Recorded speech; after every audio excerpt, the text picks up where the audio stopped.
Good morning. It is September the 28th, 2017. Time to kick off another trading day with our customary disclaimer.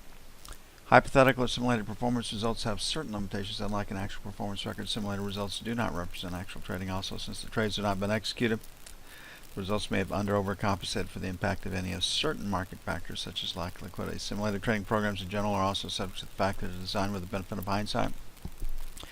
No representation is being made that any account will or is likely to achieve profit or losses similar to those shown. Well, we had what we expected in treasuries overnight. We thought we wanted to get short. We thought that the low would come in London, and then we'd start to see support for today's 7-year auction. Our recommendation on the 10-year was to sell 16s to 20s.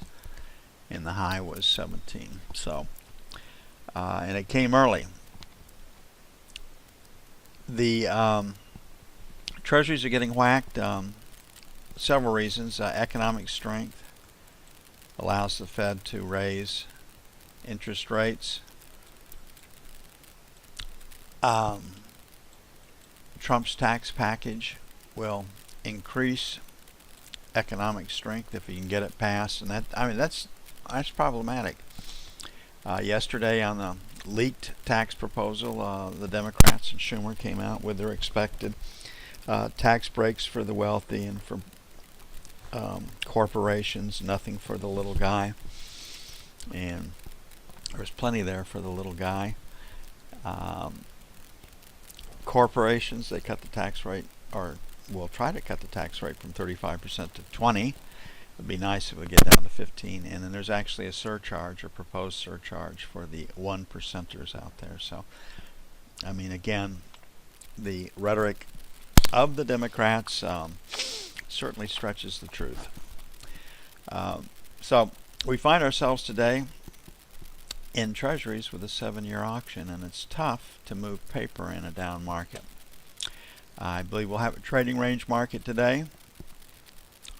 My guess is probably have sellers 16 to 20 and probably have buyers below 125.04 as it stands. But the first sell is going to come against this low at 10. So our first sell is going to be 9 to 13.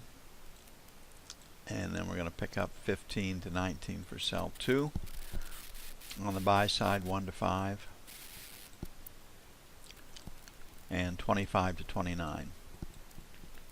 Today's news, final second quarter GDP expected at 3.1. If it comes in higher, it can hurt. Deflator at 1%. Fed, the European Central Bank, the Bank of England, the Bank of Japan are all having a hard time getting inflation back to where they want it. They want it at 2%. International trade minus 65.7, becoming a little lower than forecast. Jobless claims 275, probably about right. Should not impact the trading. Nat gas plus 77B, then we could come in higher than forecast. And KC Fed, don't know, previously 16. So the focus will be GDP. Perhaps jobless claims, but they both come at the same time, so they'll be lost within each other.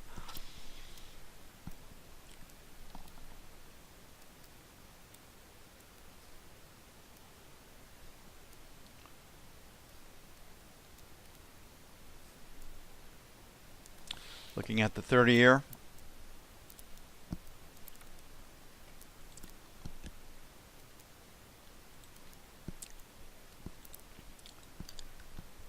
$12 to 16, number 1.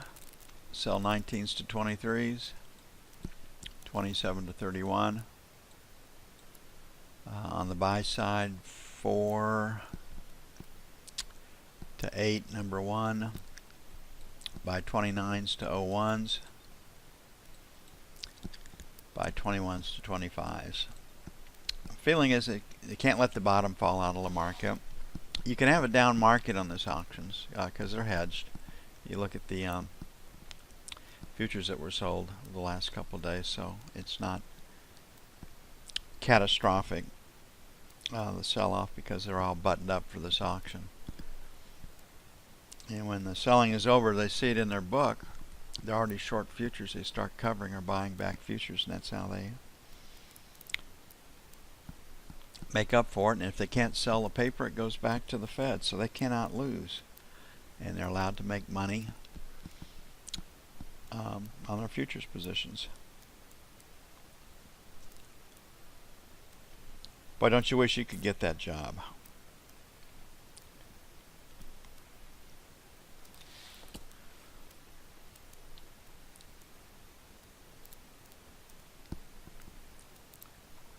Looking at gold.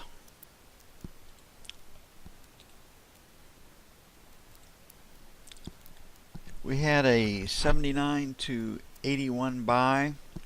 The low was just below 81. We were selling against 90. Maybe a little relief rally right here. So 89.91, sell 1, that's resistance. 93.95, sell 2. We're just kind of picking up this area right in here. On the buy side, 84.86, and our 79.81 where we were last night. Trading range for gold. Longer term down bias, we could come up today.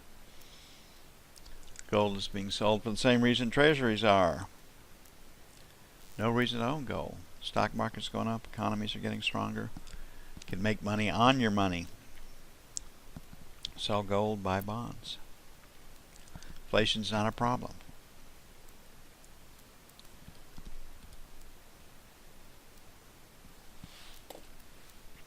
Or so the reasoning goes.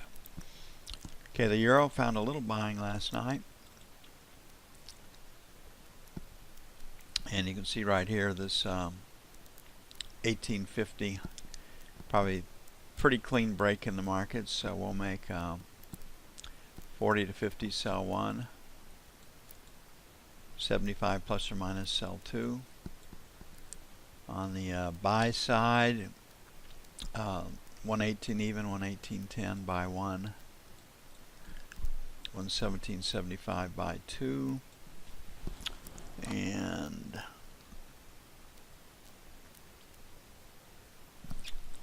we'll see how that plays.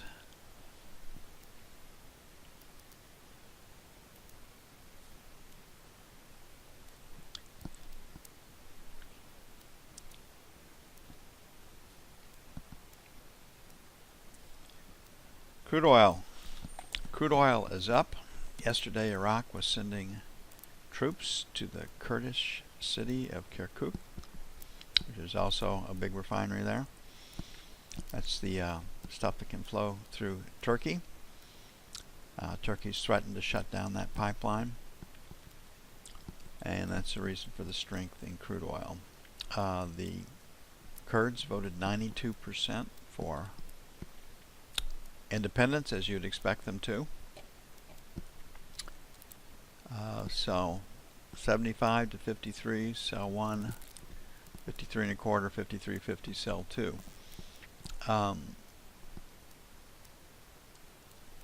This is not going to be resolved on this go around, but I doubt seriously if Kurdistan becomes an independent, free country. It would certainly be good for the cause of fighting terrorism if they did, but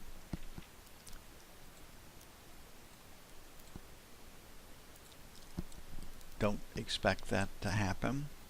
51.50, 51.75, buy 2. 52 even, 52 1/4, buy 1. Selling 52.75s, and 53 1/4s are better. But that's the reason for the strength in crude oil.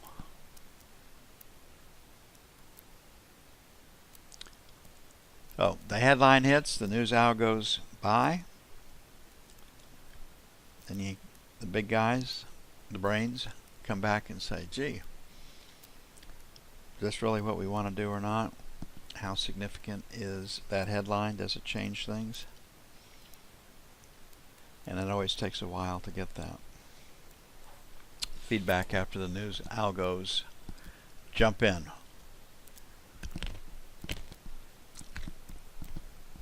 And last but not least, our beloved Emini. Okay, if we don't rally today, we'll see some profit taking. We'll see some day trade shorts come in. Going to have pretty good support in that 85 to 90 area. We've got resistance at 25.05, 25.10 right now. Our second sell yesterday was 25.09 to 11. Our first sell was 25.05 plus or minus 1. So we're pretty much in the same situation as we were yesterday. So 4 to 6, sell 1. 9 to 11, sell 2. 99 could be support. We'll have probably best supports down here against 95, 97. So let's play 95, 97 for buy 1. And 90, 92 for buy 2. So trying to buy 90s, 95s. And sell 25.05s, 25.10s. The bias is still to the upside. Trump's tax package will help the economy, and that's why it will be fought tooth and nails by the Democrats. They do not want any success from this administration.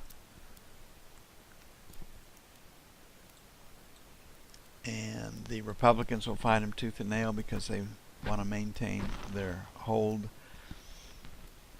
on power and money by doing what the crony capitalists tell them to do. When the Republican Party threw in with the U.S. Chamber of Commerce, that's when they started aligning with those, the powers that be. And that won't change until they see they can't hold their offices by aligning with those people. They got to do something differently. And right now, he who controls the checkbook controls the other people.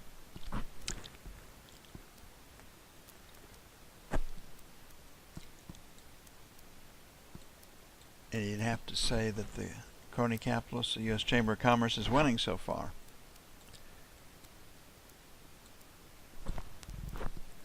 Okay, third revision, final GDP. If it comes in greater than 3.1, it can impact the markets. Real consumer spending is at 3.3. Economists will look at that. International trade minus 65.7 could come in lower than forecast. Jobless claims at 275. Don't think anybody will pay attention to it. And it comes out at the same time that the final GDP number does. Corporate profits were 8.1. If it comes in higher than forecast, it would be supportive. Nat gas into storage, 77 BCF could come in higher. KC Fed, don't know how that will play. So that is the news focus, and then political rhetoric about the chances of Trump's tax package proposal to pass or not. Okay, going to take a bit to get everything up and posted. I'm going to get busy on that. I will be back with you as soon as possible.